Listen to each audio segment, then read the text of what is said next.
તેજસ્વી યાદવનો નવો અંદાજ। વોટર અધિકાર યાત્રા પૂર્ણ થયા બાદ તેજસ્વી યાદવ રસ્તા પર યુવાનો સાથે ગીતો અને રીલ્સ પર નાચતા જોવા મળ્યા। રાજકારણ ઉપરાંત તેમના ડાન્સ મૂવ્સ પણ ખૂબ પ્રભાવશાળી હતા, જે નેતાની એક અલગ અને યુવા છબી દર્શાવે છે।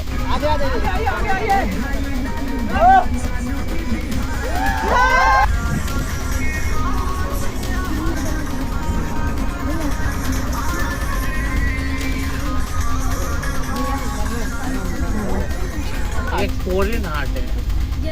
तब तो हाथ में लेती हूँ कोई बोल तो रे।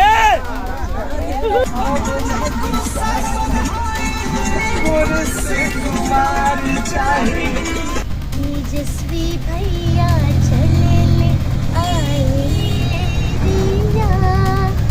देखी देखी यार जेडी के झंडा खिललवा किया के मैलो लटन पर बटन दबाई देना। भैया जिंदाबाद जिंदाबाद जिंदाबाद।